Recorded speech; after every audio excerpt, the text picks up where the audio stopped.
Hello again, it's Mike. Today we're going to be talking about some comments that were directed toward me, found on Annie Lobert's blog. Again, I know you guys are sick of it already.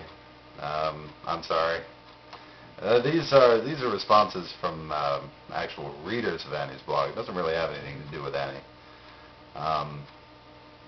Pretty interesting stuff, and I thought that some of these required a full rebuttal from me.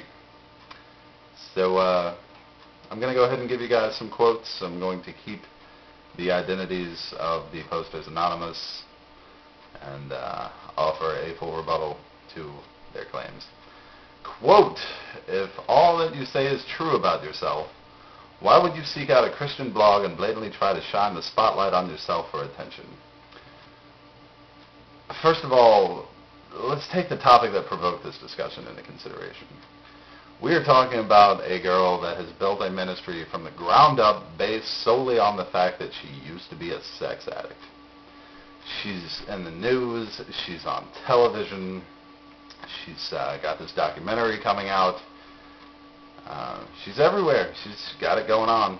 She's bringing this into our homes against our own will. And this is all because she's simply not satisfied by simply joining the faithless masses of Christians who walk the streets without television cameras, trying to make sense of their faith to others by expounding upon their past lives. She's got to put it on a T-shirt. She's got to sell it to you. And simply because I speak my mind, I'm accused of stealing the spotlight? I don't think so. No.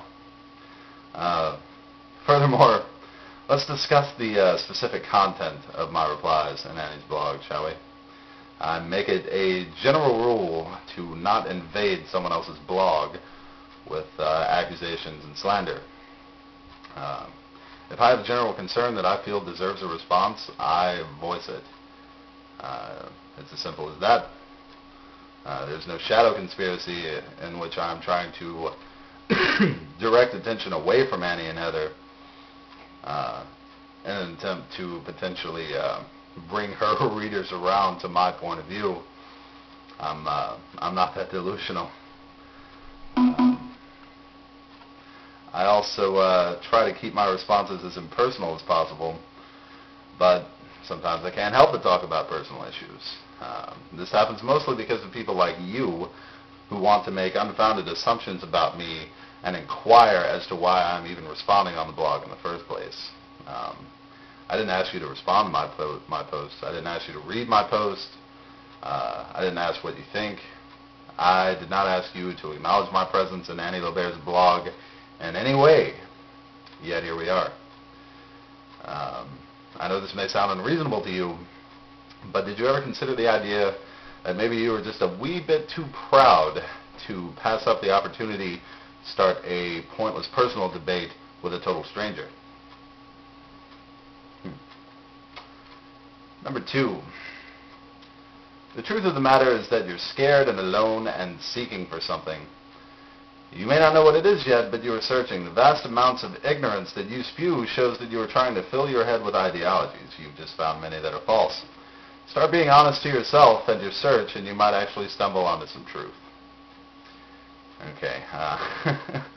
Let me start by thanking you personally, wholeheartedly, for revealing the truth about my own life to me. It's amazing what people can derive from, a simple post on a blog. The internet is a wonderful place indeed. Despite what you may believe, I have managed to stumble upon various nuggets of precious golden truth in my experiences with other people of faith. However, as always, the very concept of truth is subjective, inherently subjective, and my truth may differ quite a lot from yours. I'll give you an example. One of the common truths concerning people of faith that I've observed in my years as an atheist is a very simple formula that you guys use when confronted by others who subscribe to different beliefs.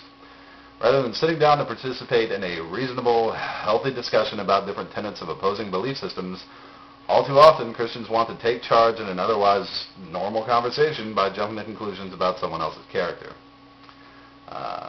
You're quite obviously confused about something here. You've spent a lot of time hating God for personal reasons, but you seem to be ready to embrace Him again. You feel alone because you put too much faith and knowledge of men without considering what the Bible has to say.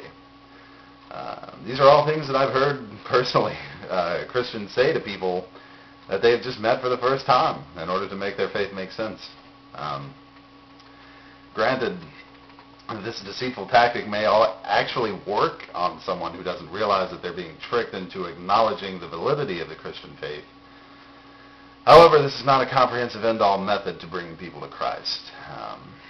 You tell a person like me that he's alone and scared and has been wasting his time filling his head with ideas that aren't found within the Gospels, and you're only going to succeed in being highly offensive. It is completely possible to explain the reasoning behind your faith to someone without belittling their own experiences. You don't need to convince someone that they need Christ right then and there without a second thought about it. After all, I keep hearing that a personal relationship with Jesus is something that people need to discover for themselves. Do you think you're doing any good by trying to strong-arm someone in the church by making them feel like they're misguided? Quote, but the question is still begging, why are you here if you aren't somehow fascinated by the conversation? Does your heart burn inside you? Do you yearn to be set free? Simply put, no. Quote, sometime in our past, all of us Jesus freaks felt the same thing. God is knocking on your door, and you are kicking and screaming to keep Him out. This kind of reminds me of a time that I was walking around on campus at my college, and a young man approached me with a pamphlet wanting to talk about God. I listened to him for a second, and I politely explained to him that I do not believe in God, I have no use for faith, and I don't see the point in possessing my little guidebook that teaches me how to live my life. And he was actually kind of bold about it. He told me, well, from what you're saying, according to my beliefs, you're going to hell.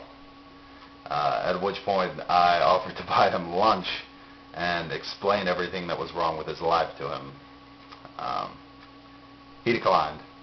Obviously, he had better things to do with his day. The fact remains, I am not kicking and screaming to keep God out of my life. I don't sit around going, don't believe in God, don't believe in God, I must remain stupid today. No. In fact, not believing in God is quite possibly the easiest solution there is to the question of faith. After all, have you seen Him lately? Quote, so, how much formal training do you have in the Bible? Do tell. If no formal training, then how much informal training do you have in the Bible? And where do you get the informal training from? If by formal training you mean specific courses in theology centered around the Bible, not very much. We did a unit on the Bible in my Traditions in World Literature class my sophomore year of college.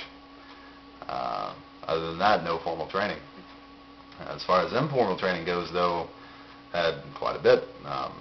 My great-grandmother used to read passages out of the Bible to me when I was younger and explain their meanings. I was in and out of different churches all across Tennessee for about 8 years. Finally decided it wasn't really the thing for me.